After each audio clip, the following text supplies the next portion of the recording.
poderlo ver. Cuando un audio se filtra, decir que un audio se filtró es cuando un audio es súper secreto, un audio de una conversación privada que alguien descubrió, que estaba guardado, escondido, y entonces lo filtraron. Esas no son las características de este audio, de este discurso de la señora presidenta encargada. Primero, el discurso lo ofreció en una asamblea, en una reunión amplia donde estaban los comunicadores del oficialismo, las personas que se encargan de las campañas negras, de las campañas oscuras y de las campañas más horrendas en redes sociales por parte del oficialismo. La mayoría de esas personas, por cierto, son tarifadas, son personas a las que se les paga por hacer ese trabajo. Ese discurso lo dio ella el 10 de enero, apenas una semana después de la captura de Nicolás Maduro, y prácticamente vino a salir a la luz pública casi que una semana después. Obviamente, la orden de sacar el audio fue dada desde las alturas del poder. ¿Para qué? Para lo que acabo de explicar. Están tratando de construir un liderazgo, están tratando de construir una narrativa diferente. Hay una narrativa dentro de Venezuela que ha ganado mucha fuerza desde el mismo momento en que Maduro salió del poder, que es la narrativa de que Maduro fue traicionado. Voceros, distintos voceros del oficialismo se han encargado de hablar y mencionar la palabra traición. El primero que lo hizo fue el hijo del dictador Nicolás Maduro, el diputado Nicolás Ernesto Maduro Guerra, habló de traición y dijo que muy pronto la historia se encargaría de los traidores, sin mencionar a nadie. Luego el señor Cabello, en un discurso que dio hace unos pocos días, habló de traición y dijo que no estaban allí para celebrar la traición y que pronto se iba a saber o qué había pasado con la traición. Es el segundo vocero en esta ocasión con mucho peso que habla de una supuesta traición. Acabamos de ver la declaración de un alto funcionario ruso, un embajador ruso, que acaba de decir que Rusia sabe quiénes traicionaron a Maduro y que ellos tienen los nombres de los traidores, de los que entregaron a Maduro al gobierno de Estados Unidos.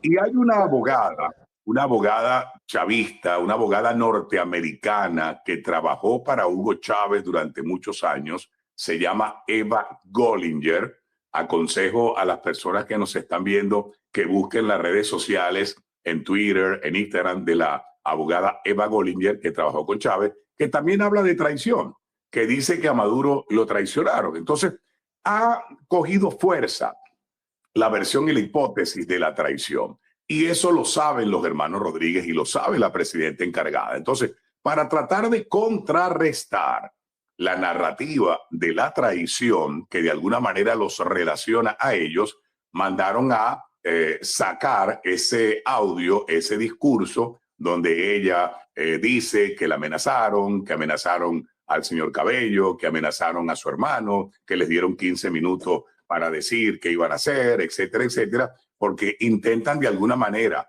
contrarrestar la narrativa de la traición, pero al mismo tiempo intentan construirle a la señora Rodríguez una épica, una epopeya, convertirla en algo así como la heroína, la mujer que se enfrentó a Estados Unidos, que resistió el ataque de Estados Unidos y que les dijo que si me quieren matar, aquí estoy lista para que me maten, etcétera, etcétera.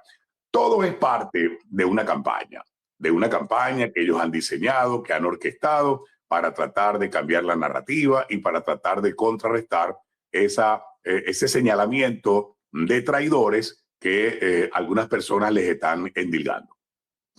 Gustavo, te voy a plantear esta temática y tú me vas a corroborar si está bien o no. Antes de que todo esto sucediera, la salida de Edmundo González se dio por un acercamiento que se tuvo con los hermanos Rodríguez hasta que finalmente salió para España. Luego hubo reuniones en Qatar que fueron con la venia de Nicolás Maduro, donde se comenzó a hablar y ahora se viene a conocer que hubo unas reuniones secretas con la CIA y que fue el principio del fin de Maduro. Luego se viene el operativo contra Nicolás Maduro. Al siguiente día, el presidente Donald Trump dice que están dialogando con la vicepresidenta y que inicia una transición. Y en todos estos días vemos que ya hay una conversación directa con Washington y Delcy Rodríguez. Es como si se estuviera preparando el camino para que el poder quede servido no para la vicepresidencia, sino para la presidencia de Delcy o el hermano, porque creo que también escuché un discurso el fin de semana de su hermano Jorge, pero ya con un mensaje prácticamente haciendo campaña. Y creo que usted también lo citó en uno de sus tweets. Es correcto, Wilson. Y cada una de las premisas que acabas de citar se concatenan una con la otra. Aquí lo que hay es que atar cabos. Hay que atar cabos. Tienes que ir viendo cómo se produjeron los acontecimientos uno por uno. Sobre todo es importante que la gente aprenda a analizar lo que llamamos el antes del 3 de enero. ¿Qué venía ocurriendo? ¿Qué venía pasando? ¿Cómo se venían dando esas conversaciones? ¿Quiénes estaban a cargo de las conversaciones? ¿Quiénes viajaron a Qatar no una, ni dos, ni tres, ni cuatro veces, hasta 10 veces a Qatar para sostener conversaciones con el Reino de Qatar y conversar en Qatar con funcionarios del gobierno de Estados Unidos?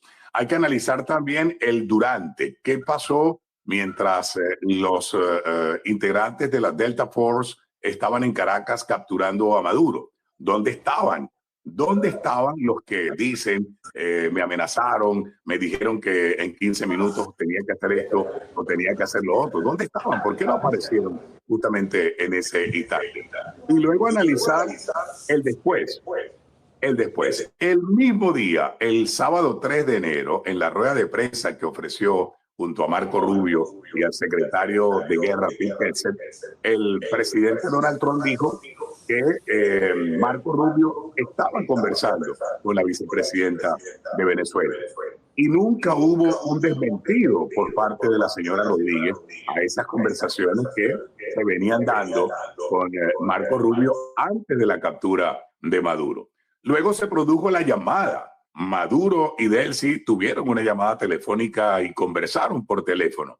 ¿Por qué no han ofrecido detalles de esa llamada? ¿Por qué no han dicho de qué habló? ¿Por qué la señora Rodríguez no le ha explicado al país qué fue lo que habló con el presidente Donald Trump? Y las llamadas siguen las llamadas por parte de Marco Rubio. Luego se produjo la visita del director nacional de la Agencia Central de Inteligencia a Caracas. Entonces, cuando tú vas anotando, te vas dando cuenta de que una cosa es lo que dicen frente al micrófono, frente a la cámara, encima de la tarima, y otra cosa es lo que están haciendo. Y acaba de apuntar un elemento importante.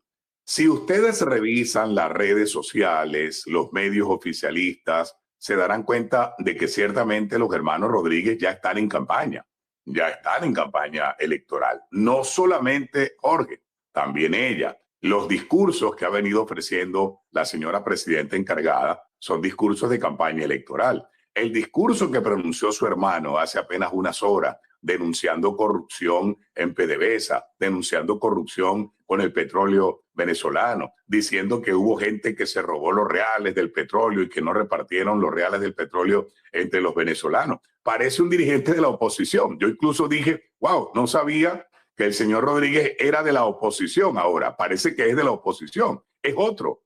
Debe ser que lo cambiaron porque no parece el mismo. Entonces, los que hasta hace poco aprobaban, levantaban la mano para darle el visto bueno a todo lo que permitió el saqueo en Venezuela, el robo en Venezuela, la corrupción en Venezuela, ahora se están dando golpes de pecho denunciando corrupción y diciendo que no, que los dineros tienen que ser administrados de otra manera, etcétera, etcétera.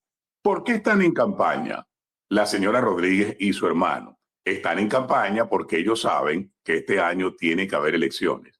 Viene una elección presidencial probablemente a finales de este año 2026 y ojalá no sea solamente una elección presidencial, sino que también sea una elección de una nueva Asamblea Nacional para poder renovar los poderes completamente. Obviamente, esto pasa por un montón de cosas, pasa por reformas a las leyes, pasa por decisiones y pasa fundamentalmente por la discusión o la relación y la conversación y los acuerdos que necesariamente hay entre el gobierno de Estados Unidos y el régimen de la señora presidenta encargada. Pero mientras todo eso pasa, también ella tiene unas exigencias por parte de Estados Unidos.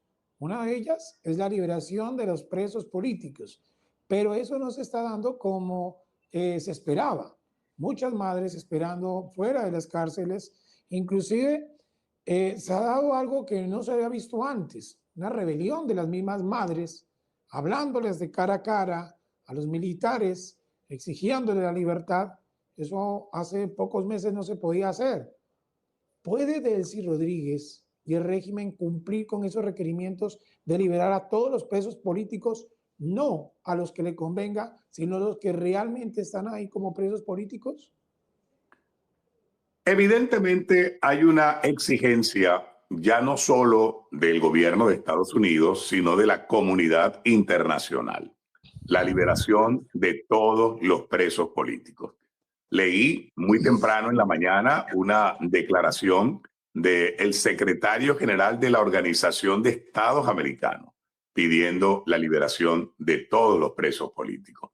He visto declaraciones de voceros de diferentes partes del mundo pidiendo la inmediata liberación de todos los presos políticos venezolanos, cuya cifra se acerca casi a las 900 personas. Eso es importante recordarlo.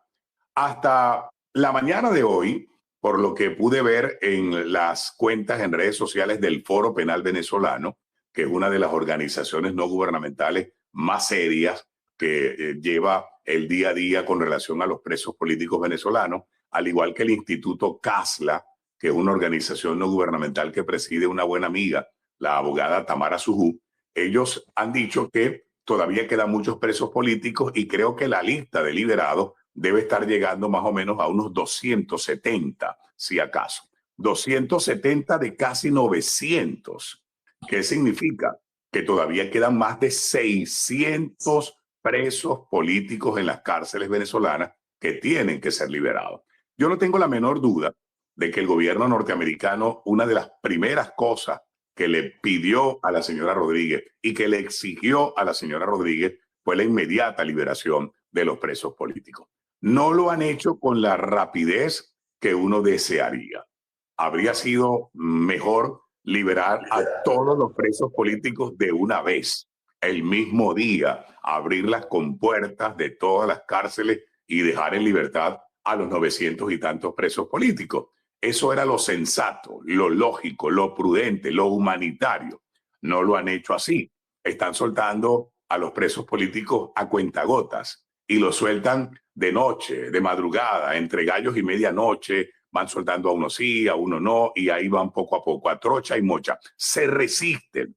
Dentro del régimen hay quien se resiste a dejar en libertad a los presos políticos. No les gusta la idea de soltar a los rehenes, porque al final son rehenes, no son presos políticos, son rehenes. Eran una suerte de fichas de cambio que habían sido detenidos para negociar con el gobierno de Estados Unidos. Yo te doy y tú me das. Pero ahora los tienen que soltar prácticamente que a todos. Esa es, de alguna manera, una de las principales pruebas de fuego de la señora Rodríguez. Tiene muchas pruebas de fuego, pero una de las más importantes pruebas de fuego es demostrarle al gobierno de Estados Unidos que ella está dispuesta a liberar a todos los presos políticos, a los 900, y hacerlo en un tiempo prudencial, es decir, lo antes posible. No es que los va a liberar dentro de 6 meses ni a finales de año, no, tiene que sacarlos, tiene que sacarlos. Recuerda, Wilson, que te comenté que el gobierno de Estados Unidos le dio a la señora Rodríguez 100 días. Le dijeron, tienes 100 días para demostrar qué es lo que puedes hacer. Acabo de leer una noticia donde Donald Trump dice que si la señora Rodríguez no cumple y queda mal, él va a interceder para que haya otro gobierno en Venezuela, preferiblemente con un grupo de tecnócratas. Esa no es otra cosa que una advertencia del presidente de Estados Unidos que le manda a decir, mira, Si tú no haces lo que te comprometiste a hacer, porque no lo quieres hacer o porque no puedes, no hay problema. Nosotros buscaremos a las personas que lo hagan, porque este proceso de cambio en Venezuela es irreversible. Bueno, Gustavo, pero de pronto no existe la posibilidad, y eso lo han advertido muchas madres y mujeres de los presos políticos o secuestrados, como usted lo dice, es que como no se tienen pruebas de supervivencia, muchos hayan desaparecido o hayan fallecido en cautiverio, algo similar a lo que pasó en Gaza.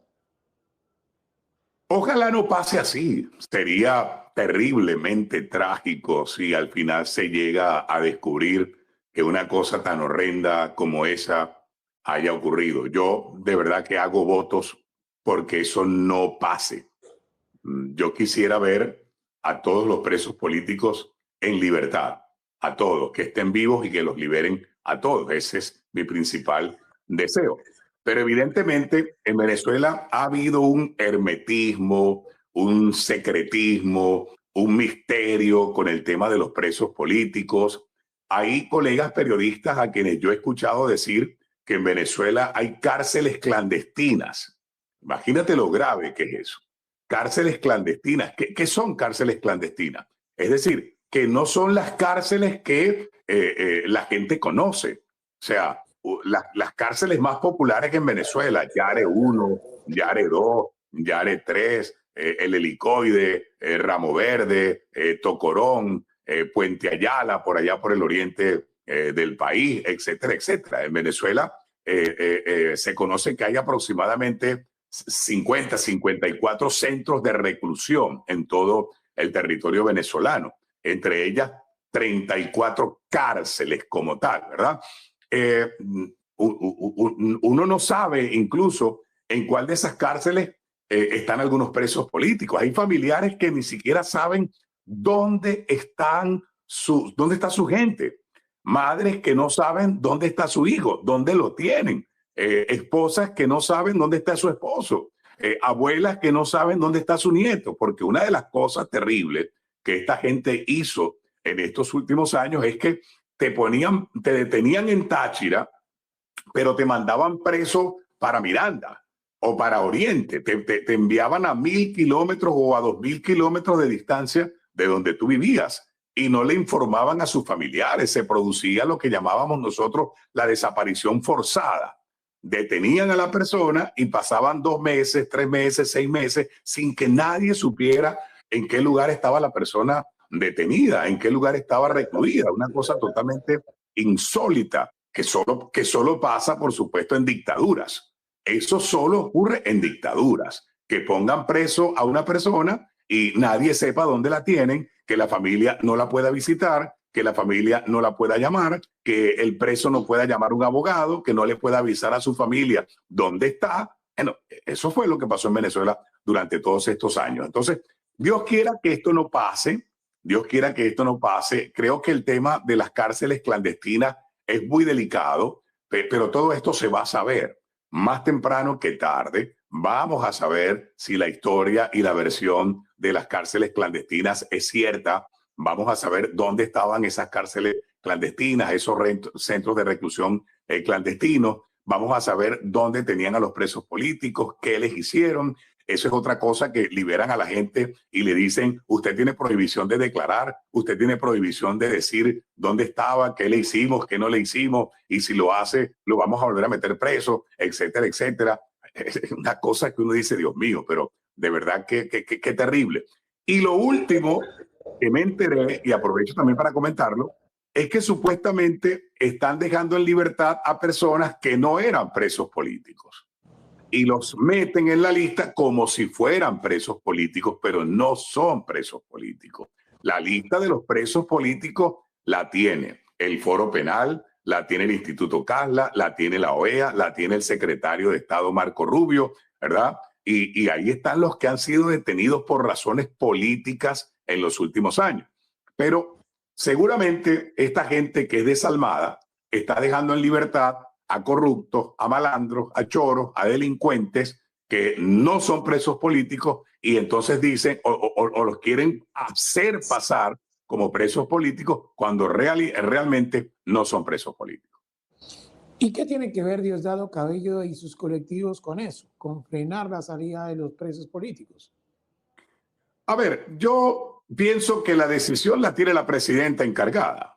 Ella fue la que se comprometió con el gobierno de Estados Unidos. Ella es la que ejerce el poder. O sea, tú eres la presidenta encargada de Venezuela. Tú mandas, tú das las órdenes. Tú eres la que ordena quién debe salir, cuándo debe salir y a qué hora debe salir. Hay un Pero ministerio de... disculpa, pero ella le tiró la pelota caliente a Diosdado Cabello para que lo haga. Bueno, es que no es una tarea, sino de ella, porque ¿de quién depende esto? Depende del ministerio. En Venezuela hay un ministerio que se llama Ministerio de Asuntos Penitenciarios. Ministerio de Asuntos Penitenciarios. ¿Quién nombra al ministro de Asuntos Penitenciarios? El presidente, la presidenta encargada. ¿Quién le da órdenes al Ministerio de Asuntos Penitenciarios? La presidenta encargada. ¿Me explico? ¿Quién firma las órdenes de libertad de los presos políticos? Los jueces. ¿Quién le da órdenes a los jueces? La presidenta encargada. En Venezuela no hay separación de poderes.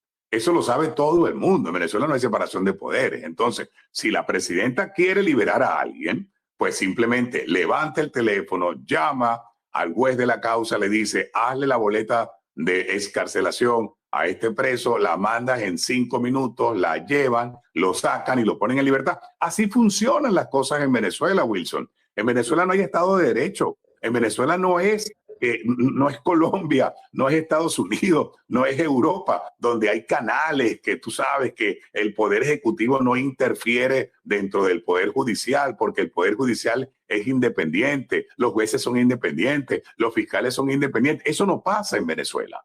En Venezuela no hay poderes independientes. Todos los poderes los concentró Maduro en la presidencia de la República. Ya no está Maduro, está Delcy Rodríguez. Si Delcy Rodríguez quiere sacar a todos los presos políticos de Venezuela, lo puede hacer. Sí, mira, incluso facilito, con solo firmar un decreto de amnistía, que es facultad presidencial, un decreto de amnistía decretando la inmediata liberación de todos los presos políticos que hay en Venezuela.